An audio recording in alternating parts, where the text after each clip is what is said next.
ஐயனார் துணை சீரியல்ல வானதி பாண்டிக்கு ஃபோன் பண்ணி இந்த மாதிரி மெடிக்கல் வைக்கணும் அப்படிங்கிறதுக்காக காசு கேட்டா, கல்யாணத்துக்காக சேர்த்து வச்சிருக்க நகையை அடகு வச்சு தரேன், அந்த பணத்தை நீ தான் மறுபடியும் புரட்டி மூட்டுக்கணும்னு சொல்றாங்க.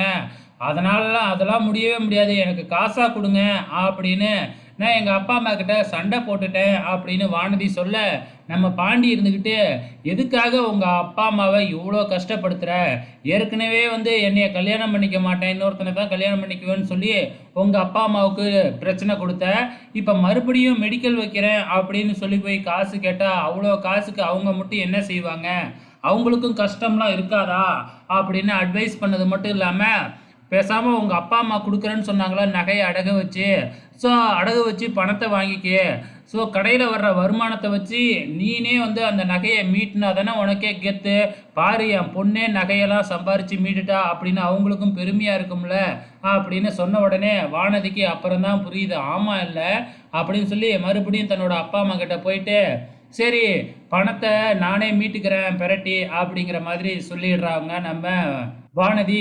ஸோ இதுக்கப்புறம் என்ன நடக்குது அப்படின்னு பார்த்தீங்கன்னா, இப்போ சோழனுக்கும் நிலாவுக்கும் ரிசப்ஷன் வைக்கிறதுன்னு முடிவாயிடுச்சு இல்லையா? ஆனாலும் நம்ம நிலாவுக்கு இதில் கொஞ்சம் கூட விருப்பமே இல்லை. காரணம் என்ன அப்படின்னு பார்த்தீங்கன்னா, கண்டிப்பாக அவங்க அப்பா அம்மா ஏதாச்சும் ஒரு பிரச்சனையை கிளப்புவாங்க அப்படிங்கிறதுல நம்ம நிலா உறுதியாக இருக்கிறாங்க.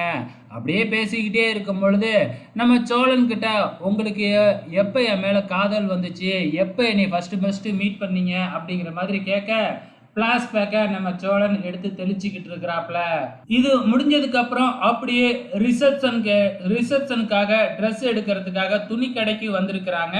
ஸோ இப்போ நிலாவை அவங்க அம்மா அண்ணியோட வந்து பார்த்தீங்கன்னா புடவை எடுக்க அனுப்பி வச்சுட்டு, இந்த பக்கம் நம்ம சேலன் சோழன் பாண்டியன் பல்லவன் இவங்க எல்லாத்தையும் கூப்பிட்டு வச்சு ட்ரெஸ் எடுத்துக்குங்க அப்படிங்கிற பேரில் ரொம்ப அவமானப்படுத்திக்கிட்டு இருக்கிறாங்க.